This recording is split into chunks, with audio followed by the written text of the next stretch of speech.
Magandang umaga po sa bawat isa sa inyo. Welcome back to our 365 Bible verses everyone should know. Batiin ko lang po yung mga followers ng ating Panginoon Jesucristo ng mga taga Valenzuela. Hello po sa inyo. Pagpalain po kayo ng ating Panginoon, lalo na po every time na tumatanggap tayo ng salita ng Diyos. Talagang malubos yung pagpapala ng Diyos sa bawat isa sa atin. So, tuloy po natin yung ating series patungkol po sa Redeemer God, Understanding Biblical Hope. And I hope po nakuha natin yung kabuuan ng istorya ng Biblia, yung pag-asa natin bilang mga mananampalataya. Now, yung tatalakayin po natin ay nandito na po tayo sa perfection. So, ulitin ko po yung whole Bible, redemptive work of God. Ibig sabihin yung pagtutubos ng Diyos. Yan po yung istorya ng buong Biblia. Creation, lumikha ang Diyos ng napakagandang nilikha. Nahulog sa pagkakasala yung mga bansa, tumalikod sa Diyos, pero may promise of redemption, tutubusin ng Diyos lahat ng mga bansa at manunumbalik sila lahat sa kanila, madidisipulo po sila. At nung sinugo ng Diyos ang Panginoong Jesucristo, yun yung simula ng redemption, at inutusan ng Panginoong Jesucristo yung kanyang mga disciples na go disciple the nations, gawin niyo silang mga tagasunod ko. At yung mga bansa po, uunti-unti yan susunod sa ating Panginoong Jesucristo hanggang sa future natin na lahat ng mga bansa lumuluhod, naglilingkod sa ating Panginoong Jesucristo. At dyan na po maululubos yung redemption. Dyan na rin po yung final coming ng Panginoong Jesucristo, merong resurrection, judgment day, at tutungo tayo sa perfection. So this is the story of the whole Bible. Napakaganda po, punong-puno ng pag-asa. So, yung tatalakayin po natin ay huling chapter po sa Book of Revelation. Huling chapter po. Kung ang Revelation ay nagsimula sa Genesis chapter 1, Garden of Eden, nagtapos po ito sa huling chapter sa Biblia sa Book of Revelation chapter 22. Restored Eden naman siya. Ibig sabihin, Garden of Eden pa rin siya pero tinubos na.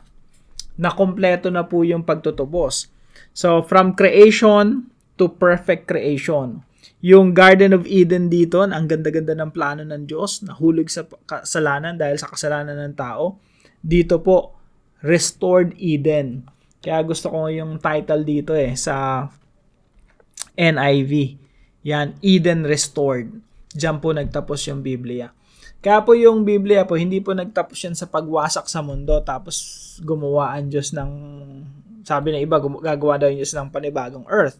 Sabi naman ng iba, yung ibang thinking ng mga Kristiyano, pagpunta natin sa heaven, doon na tayo sa heaven forever and ever, no? Wala na yung earth, wala na yan, wala nang istorya patungkol sa earth. So, pero yung Bible po, pag inaral nyo, nagtapos yan sa Eden Restored. Doon sa original na creation ng Diyos na binago na, ginawa ng perfect muli. So, sabi po rito, babasahin ko po sa Tagalog, sa English muna, no? Na gusto ko lang po, habang binabasa natin to, imaginein lang natin. Kasi ito naman yung purpose ng pagkakasulat nito para ma-imagine natin, magkaroon tayo ng idea kung ano yung project ng Diyos pag na-restore siya, no? So sabi dito, then the angel showed me the river of the water of life, as clear as crystal, flowing from the throne of God and of the Lamb. Ibabalik ko rin po talaga nito sa Garden of Eden, no? Pero this time po, yung Diyos tsaka yung Lamb, si Jesus Christ, doon sa trono niya, doon umaagos yung spring of the water of life. Down the middle of the great street of the city. Kung mapapansin niyo po, meron ng city rito. Sa Garden of Eden, wala pang city Pero dito sa future, sa perfect world, meron ng city. Ibig sabihin, yung garden nag-develop na, no? Naging city na siya. Now, meron po rito sa verse 3, sabi rito, the throne of God and of the Lamb will be in the city. So, sabi po rito, on each side of the river stood the tree of life. Saan niyo po makikita yung tree of life? Sa Genesis, sa Garden of Eden. Now, dito po yung tree of life po rito, marami na, hindi lang isa. Sabi, bearing 12 crops of fruit, yielding its fruit every month. And the leaves of the tree are for the healing of the nations. No longer will there be any curse. Wala na pong sumpa doon. The throne of God and of the Lamb will be in the city. and his servants will serve him. They will see his face, and his name will be on their foreheads. There will be no more night. They will not need the light of a lamp or the light of the sun. For the Lord God will give them light, and they will reign forever and ever. So doon daw sa langit, wala nang hindi na magkakaroon ng gabi, hindi na kailangan ng isang ilawan o ang liwanag ng araw, sapagkat ang Panginoong Diyos ang magliliwanag sa kanila. Now, hindi to literal na wala ng araw, wala ng buwan, wala ng mga luminaries, wala ng mga ilaw. Tapos Diyos na lang yung ilaw. Hindi po ganun yung interpretation dito. Para mong ginawang bumbilya yung Diyos, no? Isang higanteng bumbilya. Hindi po ganun yun. Ang simpleng ibig sabihin lang po nito, yung liwanag ng Diyos ang nagsisilbing liwanag sa buong sangkatauhan. Na wala ng kasalanan, wala ng lihim, na parang nagtatago pa tayo sa dilim. Wala nang gano'n, no? Naliliwanagan tayo ng liwanag ng Diyos. At yan yung nagsusustain sa atin. So, sa huli po nito, sila ay maghahari magpakailan paman. Napakaganda po, no? Punong-puno ng imagery. Now, hindi po natin ito maunawaan kung hindi natin naiintindihan ng Old Testament, kasi po itong mga lengguwahe na ginagamit dito ay very Old Testament. Lalo na sa Ezekiel. Yung buong Revelation po, hindi mo siya maunawaan pag hindi ka familiar sa Jeremiah, Ezekiel, Isaiah, Genesis, Leviticus, Deuteronomy, lalo na yung Deuteronomy. Crucial yan sa pag-unawa ng Revelation. So, ito po yung katuruan natin ngayong umaga. Number 1, the Bible starts from Eden and ends in restored Eden. So, yung Biblia po nagsimula siya sa Garden of Eden. Bagamat nagkaroon ng fall, nahulog ang tao sa kasalanan, hindi po give up ng Diyos yung creation niya. Nagtapos pa rin yung buong Biblia sa Garden of Eden, sa renewed, restored Garden of Eden. Now, number 2 po, the curse of the fall of humanity is finally lifted. Kaya po sabi rito, no longer will there be any curse. Dito sa perfect world, wala nang sumpa, no? At again, hindi po to entirely future. Ngayon pa lang sa ating mga mananampalataya bilang new creation na pumasok na kasama na rito sa present age na ito, wala na ring sumpa sa atin, no? Kaya ang ganda nga ng pagkakapasok ng Panginoong Jesucristo dito sa fallen world, yung new creation, yung perfect creation, dinala niya rito sa present time. At nagkaroon ng growth of redemption at magiging perfect yan muli. And then number 3 po, we will have a face-to-face fellowship with Christ for eternity. Napakaganda. Yan siguro yung nagpapaganda sa heaven or sa, usually tinatago natin tong heaven tinatago tong perfect world, perfect creation. Magkakaroon tayo ng mukhaan, face-to-face fellowship with Christ for all eternity. Napakaganda po ng future, no? Mga kapatid, someday makikita natin si Jesus Christ ng mukhaan. Alam niyo po, ibang klase siguro yung pagsamba. And I believe, no? Yung peklat ng Panginoong Jesucristo nandun pa sa kanyang mga palad. Kasi yan yung glory niya Pag pinakita niya sa iyan, at ikaw pag nakita mo yon, yung peklat niya, may pag-fellowship ka kay Jesus, first time meeting mo, nakita mo yung peklat niya sa kanyang mga kamay. Alam mo kung bakit mo siya may peklat sa mga kamay niya. Because He died on the cross for you. Alam mo yun. Imposibleng tanungin mo pa si Jesus. Sabi kasi ng iba, yung memory daw natin mabubura, hindi totoo yun. So pag nakita mo yung peklat ni Jesus Christ doon sa kanyang palad, alam mo He was crucified because of you, because of us. Kaya ang sarap ng fellowship natin sa Panginoon, ang habang kwentuhan niya, no? And you will forever, worship Him.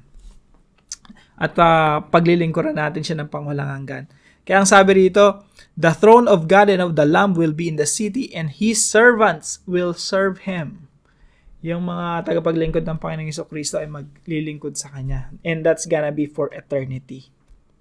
So we will have a face-to-face fellowship with Christ forever and ever. Very exciting yan, no? Just imagine that, no? Inisip kasi natin minsan, buti pa yung mga apostol nakaka-fellowship si Jesus. Pero hindi natin naisip, teka, tayo rin pala maka-fellowship natin si Jesus Christ. Sabi rito, they will see His face. Makikita natin ang mukhaan ng ating Panginoong Jesucristo. We will have a face-to-face fellowship with Christ for all eternity. Talagang pagkakita mo kay Jesus, nakita mo agad yung grace ng Panginoon. Bakit ka nandun sa lugar na yon, sa perfect creation? Dapat wala tayo dun eh. Dapat kasama tayo sa inalis, no? At tinapon sa lake of fire. Pero makakasama natin ang Panginoon. So that's the grace of God. Talagang unang-unang mong gagawin, luluha, iiyak, no? Sa tuwa at sa pagsamba sa ating Panginoong Jesucristo. Now, ano po yung application natin dito? Number 1, live a life of worship and celebration. Ang sarap kasi ng future natin eh. Ang ganda nung inihanda sa atin ng Diyos eh. Ngayon pa lang sineselebrate na natin yan. Ngayon pa lang namumuhay na tayo ng mayroong pagsamba sa Diyos.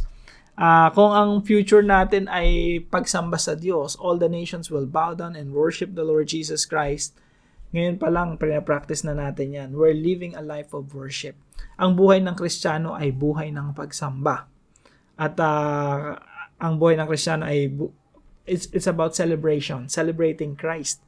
Kaya kahit ano yung problema, you have a reason to celebrate. Ang ganda kasi ng future natin. Ang ganda ng privilege na binigay sa atin ng Panginoon. We have God, we have Jesus. We have all the reasons to celebrate. Yan yung Christian life. Kahit talpakan ka pa ng problema, bagsakan ka ng langit at lupa, at pasan-pasan mo yung mundo, you will always have a reason to celebrate. Kaya po, number 1, live a life of worship and celebration. Number 2, praise God.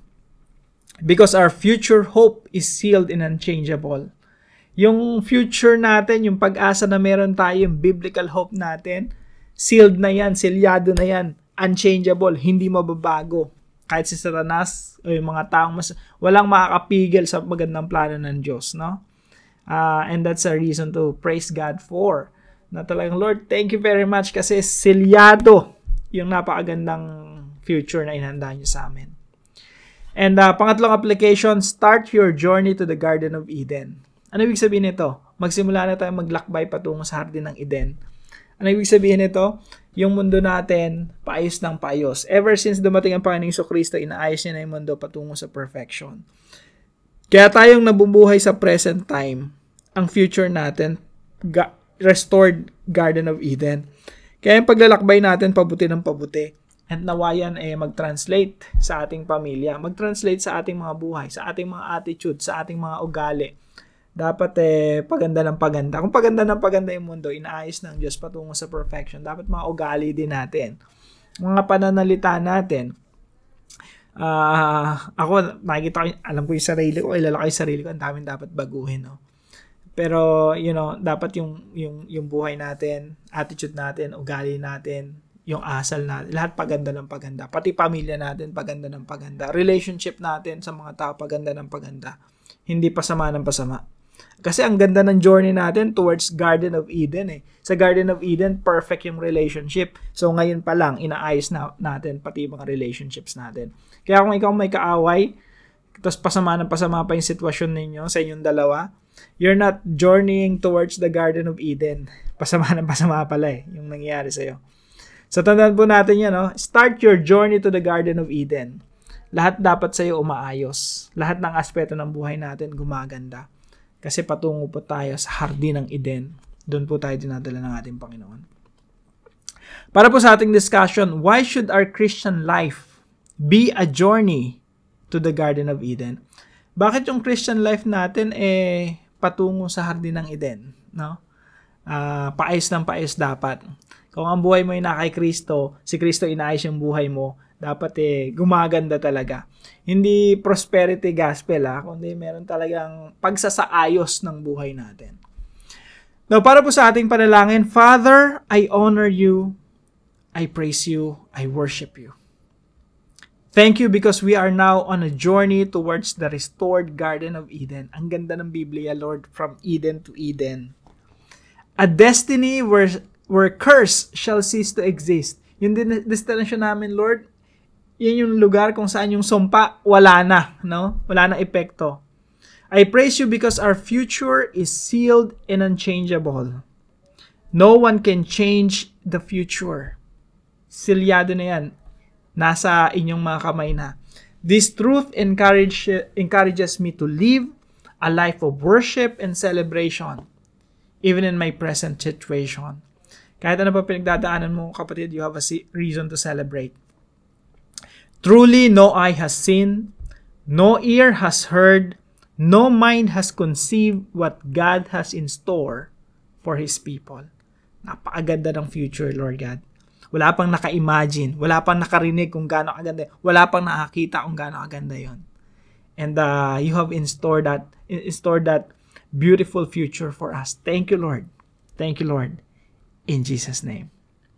Sasama po natin ito sa ating mga panalangin at kung may natutunan po kayo dito sa devotion na ito, ipalam nyo po sa comment section right below this video. And please share this devotion to your family and friends. God bless you po. See you po tomorrow.